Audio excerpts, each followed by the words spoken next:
So hi everyone, this is Jerry again here.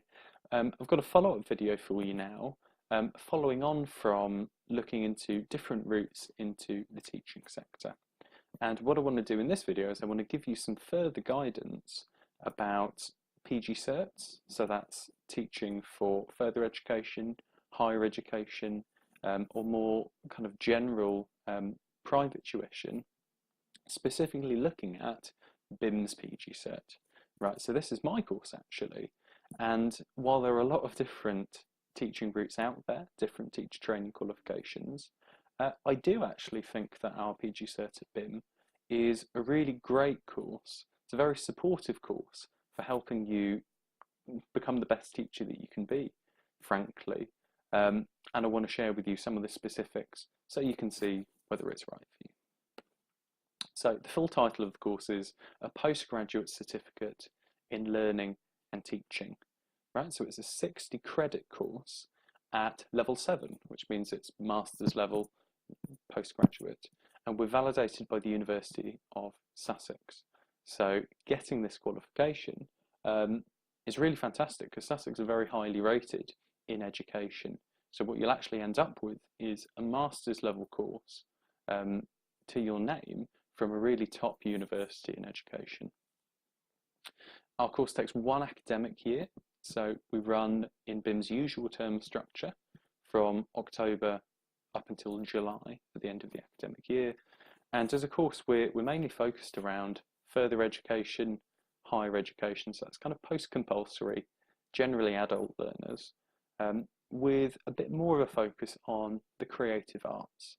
So we're not actually focused specifically around music. Typically every year we also have a wider range of different creative arts tutors. You know, in the past we've had comedians, we've had actors, we've had circus performers, we've had people that have gone on to teach English, people that have gone on to teach one-to-one music, people that have gone on into universities, down to schools. So we're actually really a very kind of broad and holistic program. So at its core, we're very practical and very hands-on. So we're here to help you become a really great and a confident teacher. And that's about, for me, it's about going out and doing it and then using that experience as a lens to then reflect back on, to look at and to improve. And you know, being a master's level course, that will involve drawing upon what's out there in current research, you know, because that will just help you shortcut your development, shortcut getting better and doing things in a really informed way. So what our PGCert really aims to achieve then is to teach you how to think and how to problem solve as an expert teacher. So enabling you to land into new situations, work out the very messy, complex situations that teaching happens in the classroom, and to think those through and to be really aware and informed about navigating that. We teach using a reliable evidence base to inform your teaching practices, the decisions that you make, really, again, moving forward in a well-informed and aware sense of what's right and what you think will be effective. And that involves having a very open and group-based approach to generating and questioning knowledge and practice. So all of the PGCert groups that we run, we have a max class size of 15, right? So it's a really small cohort. You'll be working together a lot, and you'll be problem solving, and you'll be helping each other and collaborating in unpacking what's going on in your teaching, figuring out different ways forward, and getting feedback on that, and being able to question your own practice and what's happening, and being able to question the theory and the literature, and to be really critical with, you know, other people's ideas out there. So at our core, really, the PGCert sits in the middle of a collaborative approach, involves a lot of critical thinking, but still has a high degree of creativity and emotion and kind of other of those affective things. So practically then, looking at how the course functions, how we're set up, you do 2 modules.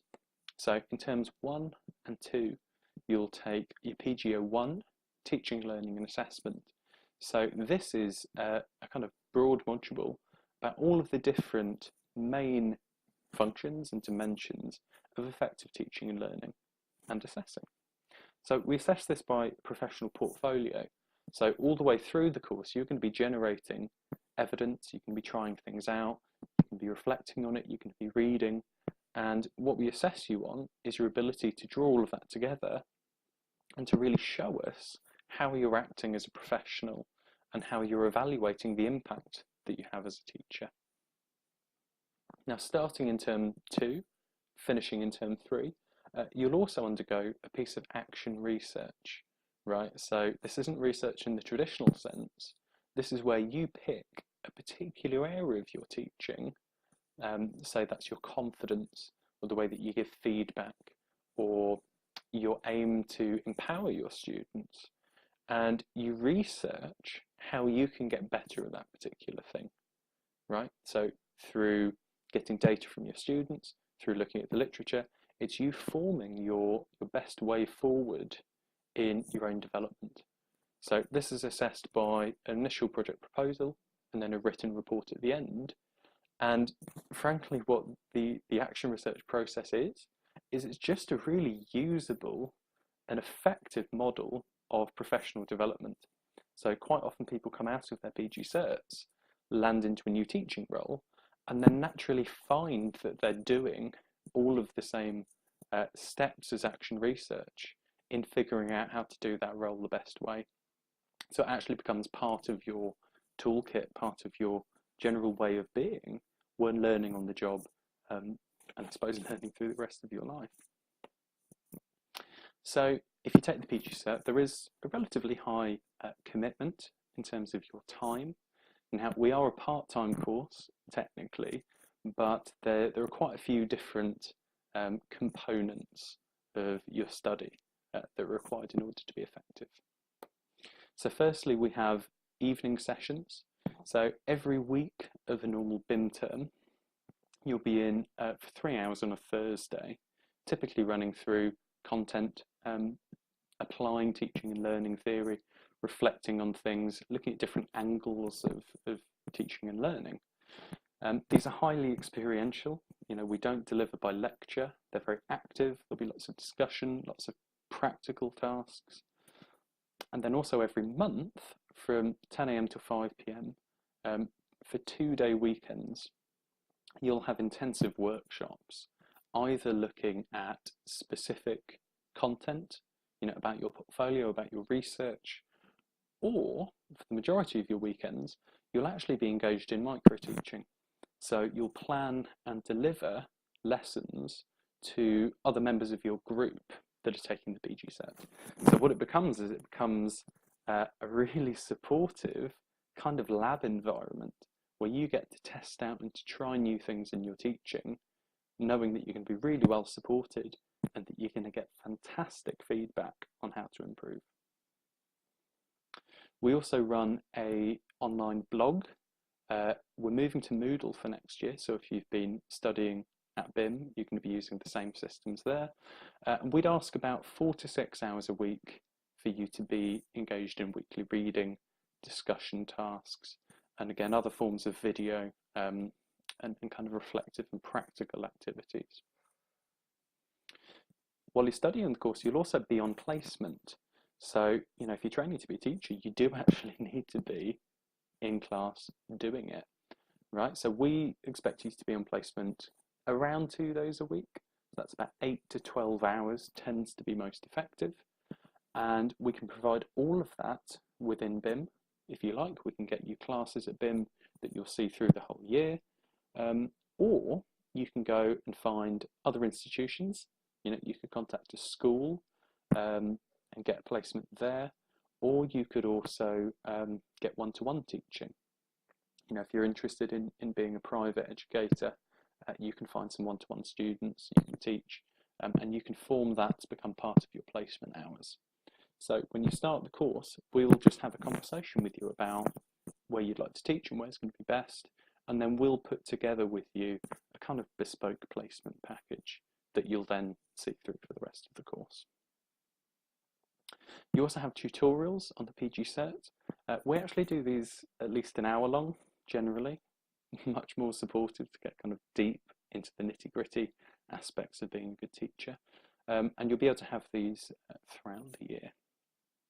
And of course, there'll also be that large and kind of unquantifiable bag of reading, reflection, and research. So alongside the formal hours on the course, there'll also be other things that will come up, you know, writing up your assessments, generating some particular data and interpreting that.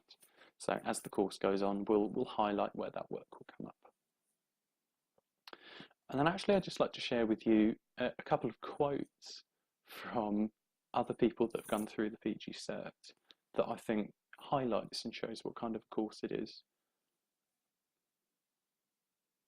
And I'll just leave you to have a little bit of a read through that and pause if you like.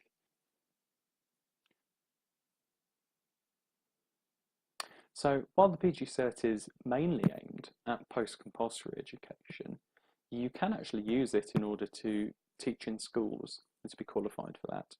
And that all happens through the Society for Education and Training, and they run what we call the QTLS process, which I went through in more detail in the previous video on routes into teaching.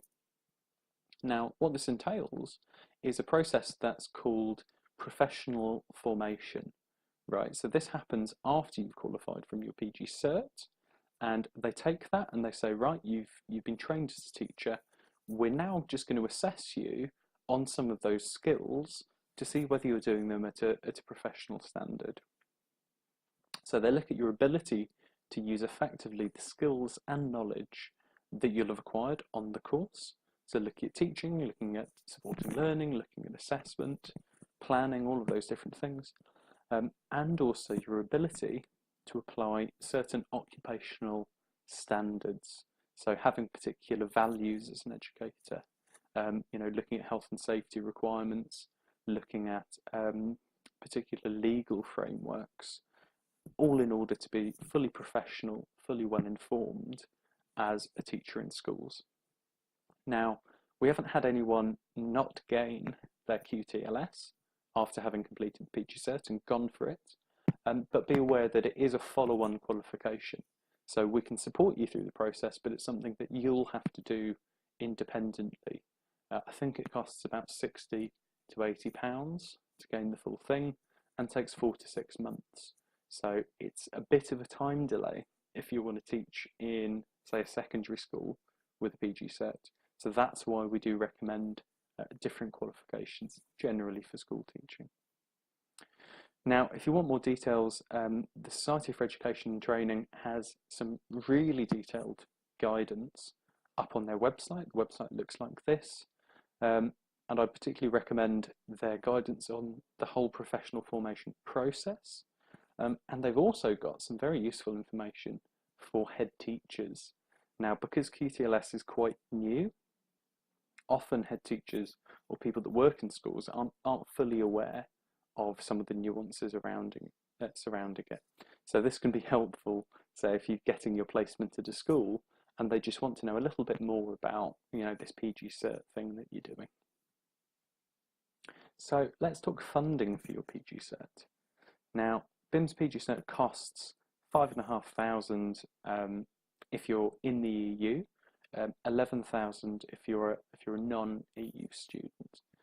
And unfortunately, I do have to say up front, you cannot actually get a student loan for the PGCert. Unfortunately, we sit outside of all the usual funding brackets because we're not a full master's and we're not a PGCE. And actually, it's only those two things that get the full amount of funding from the government about teacher training. It's quite stringent in that way. So people have two different options, right? You can either self-fund and find the £5,500 yourself, or you can apply for what we call the career development loan. And this takes about 3 months to get sorted. So the .gov website again has some useful information about career development loans, and simply, you know, just Google UK Career Development Loan. Usually, I think the Co-op Bank, Barclays Bank have usually offered these, and it just tends to be a little bit higher interest than a student loan from the student loans company, and you'll have to start paying it off the moment you graduate the PGCert. So it's not ideal, but unfortunately at this point it's the main way of getting funding. So our admissions process for the PGCert is actually handled through BIM's usual admissions department. So that's admissions@bim.co.uk. And we do an interview process involving a written application form with a personal statement, and then an interview either with myself or one of the other course tutors. So we're going to have several different interview days over the next 2 terms and running a bit into the summer as well. Because we're not through UCAS, we have a little bit of a later application process. We do actually promise to interview all applicants from BIM as well. So if you have any questions regarding the PGCert or the process of applying, or indeed any of the other queries you might have around getting into teaching, please do drop me an email at this email address and I'll promise to get back to you. And in any case, again, I just want to wish you all the best for your life, for times after BIM. Take care.